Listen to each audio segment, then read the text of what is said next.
Hello दोस्तों, स्वागत है आप सभी का आपके अपने यूट्यूब चैनल विजन परिवार पर। और आज के इस वीडियो में हम लोग बात करने वाले हैं यूपी पुलिस 2023 के बारे में, जिसकी आप बेसब्री से इंतजार कर रहे हैं जिसका, ठीक है। और जो कब आएंगी वैकेंसीज, इनके बारे में हम लोग डिस्कस करेंगे और कहाँ आपको कितना टाइम मिलेगा और क्या क्या आपको पढ़ना चाहिए, ठीक है। और एज में कितनी छूट होगी, ये सारे टॉपिक हम लोग डिस्कस करेंगे इस वीडियो में। अगर आप इस चैनल पर नए हैं तो प्लीज़ चैनल को सब्सक्राइब करिए और बेल आइकन को दबाइए, जिससे कि वीडियो की नोटिफिकेशन सबसे पहले आपके पास आ सके। और कोई भी वीडियो अगर डाली जाती है इस पर इंपॉर्टेंट या इंफॉर्मेशन से रिलेटेड। और दूसरी बात, इसी चैनल पर आपको यूपी पुलिस से लेकर अदर एग्जाम, एसएससी के सारे एग्जाम्स हैं, इसकी तैयारी इसी चैनल पर आपको करवाई जाएगी, ठीक है। तो गाइस हम लोग देखते हैं। सबसे पहले मैंने कहा यूपी पुलिस की वैकेंसी कितनी हो चुकी है, ये आप भी देख चुके हो। कहां से स्टार्ट हुई थी?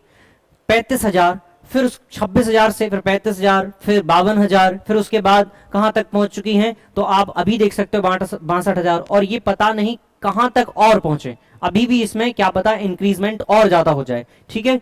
तो आपको देख सकते हो ये बहुत बड़ी अपॉर्चुनिटी है, तो आप इसको खोना मत, ठीक है। और ये मत सोचना कि कब आएंगे फॉर्म और कब मैं तैयारी करूंगा, कब नोटिफिकेशन आएगा, ठीक है। तो नोटिफिकेशन आप देख सकते हो, टेंडर निकल चुका है उसका, अब जब भी सरकार ने निकाल दिया, क्योंकि आप देख सकते हो 49,534 के लिए जो वैकेंसीज निकाली गई थी, उनके लिए एग्जाम के लिए 1 से 1.5 महीना दिया गया था बस, ठीक है। जिस बच्चे की पहले से तैयारी थी वो उसने बहुत अच्छा परफॉर्मेंस किया था उसमें। तो इसीलिए मैं आपसे बोल रहा हूं, आप ये मत देखिए कि डेट कब आएगी कब नहीं आएगी। और आपको ये तो पता ही है, टेंडर जब पास हो चुका है तो वैकेंसीज भी आएंगी, ये बात भी पक्की है, ठीक है। तो इसका मेरे हिसाब से, मेरे अकॉर्डिंग आना चाहिए भाई दिसंबर में।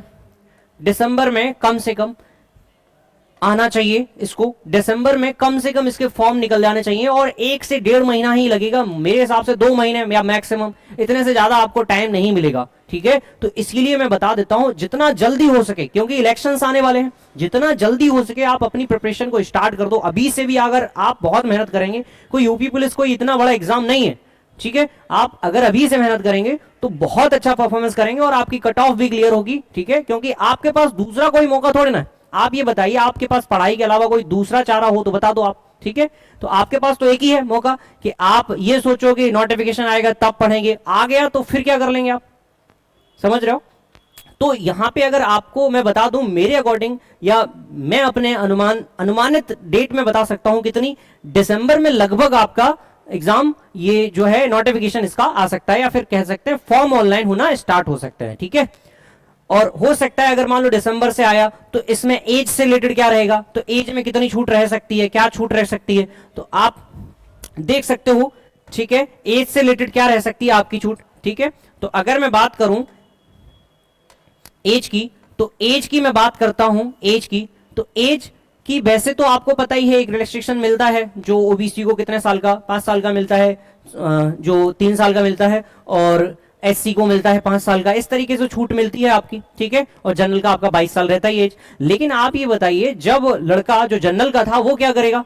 जब वैकेंसी आई थी वो अंडर एज था, और जब वैकेंसी आ रही है तब वो ओवर एज हो गया। तो इसका मतलब सीधा सा आपको पता है, ये तो मेरे पास पहला ही मुद्दा है कि भाई मुझे अगर एज में छूट चाहिए तो कोर्ट भी कुछ नहीं कहेगा, उसमें सीधी सी आपकी छूट तो मिलेगी आपको। क्योंकि जिस बच्चे ने ना तो स्टार्टिंग में फॉर्म डाल पाया और ना एंडिंग में फॉर्म डाल पाया, वो क्या करेगा बेचारा, उसकी तो कोई गलती नहीं है, ठीक है ना। वो तो आपकी गलती है, आपने वैकेंसी एक भी बार निकाली नहीं है, ठीक है। तो छूट को लेकर ना परेशान होइए, 1 से 2 साल की कम से कम छूट आपको मिलेगी, ठीक है।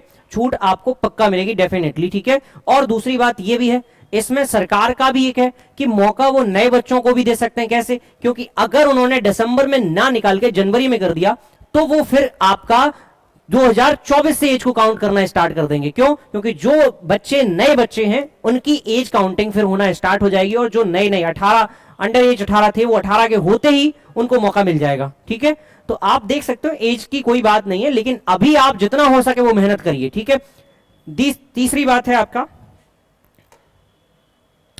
तीसरी बात अगर मैं बात करूं कि कितना समय मिलेगा, तो मैंने समय का बताया आपको कि अगर मान लो आप अभी से फॉर्म आ गए या दिसंबर में फॉर्म आ गए तो पक्का 2 महीने से ज्यादा नहीं मिलेगा आपको, समझ रहे हो। तो आप अपना समझ सकते हो 2 से 2.5 महीने में आपका पेपर हो जाएगा, ठीक है भाई। उसके बाद तुरंत की तुरंत, क्योंकि इनको एक चीज दिखाना पड़ेगा कि मैंने इतने ज्यादा बच्चे सेलेक्ट करवाए। इलेक्शन में अब जब बीजेपी है तो उसको एक चीज तो दिखानी पड़ेगी कि मैंने कितना सिलेक्शन करवाया, किस बेस पे आप बोल सकोगे यूपी में, क्योंकि यूपी में सबसे ज्यादा सीटें हैं आपकी, लोकसभा सीटें 80 सीटें, और लोकसभा के चुनाव आने ही वाले हैं, आपको पता है 2024 में।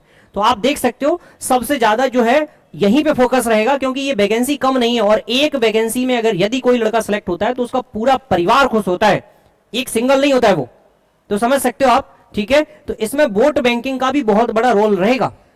तीसरा, अब बुक कौन कौन सी पढ़े, कहां से पढ़े। देखो मैं कोई भी प्रमोशन करने वाला नहीं हूं, ठीक है। आप ये सोचोगे सर आप बुक बताओगे तो हमें, या फिर आप लिंक दोगे, मैं कोई लिंकिंग नहीं देने वाला हूं, मैं सिंपली बताने वाला हूं आप कहां से पढ़ेंगे तो नंबर पूरे के पूरे आएंगे। मैंने अभी जूनियर असिस्टेंट का पेपर दिया था, ठीक है ना, तो उसमें बहुत अच्छी हिंदी आई थी एक बुक से, ठीक है।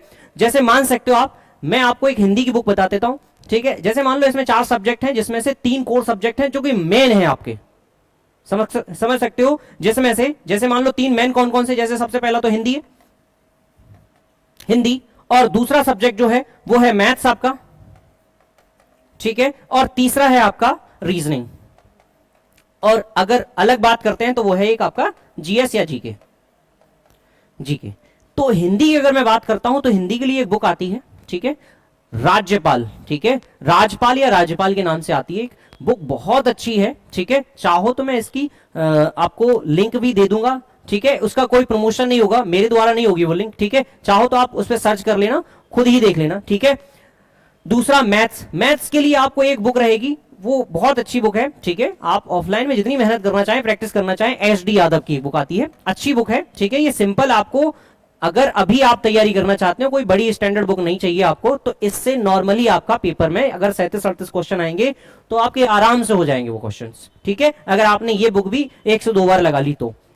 अब दूसरी बात आती है रीजनिंग की, तो रीजनिंग की आपको जो आपको अच्छी लगे, प्रैक्टिस बुक कोई भी ले लीजिए आप, ठीक है। प्रैक्टिस बुक लेंगे तो उससे आपको बहुत बड़ा बेनिफिट होगा, जिससे क्या होगा, जैसे मान लो वहां पे पेपर देने जाएंगे तो रीजनिंग में क्या होता है, आपको प्रैक्टिस ही मांगी जाती है, जिससे आप फास्ट कर सकते हो कोई भी चीज, ठीक है। तो आप कोई भी बुक, इन 2 बुक को याद रखना। और जीके के लिए मेरे हिसाब से लूसेंट सबसे बेस्ट होती है बुक, ठीक है। लूसेंट जो होती है वो सबसे बेस्ट बुक है। इस बुक को आप बार बार पढ़िए, बहुत बार पढ़िए, जितने बार पढ़ पाओ, ये तो बाइबल है, ठीक है। इस ऐसा मान सकते हैं ये बुक जो है जीएस का सबसे अच्छा बनाया गया है, हर एक पॉइंट इसका क्वेश्चन है, और क्वेश्चन आया हुआ है, ऐसी बात नहीं, ठीक है। तो आप इसको इस तरीके से पढ़ सकते हैं, ठीक है। आशा करते हैं आप लोग बहुत अच्छी तैयारी कर रहे होंगे और आपकी तैयारी बहुत ही बेहतर ढंग से चल रही होगी, ठीक है। अगर आपको ये वीडियो अच्छी लगी हो तो प्लीज चैनल को सब्सक्राइब और वीडियो को लाइक करिए। धन्यवाद।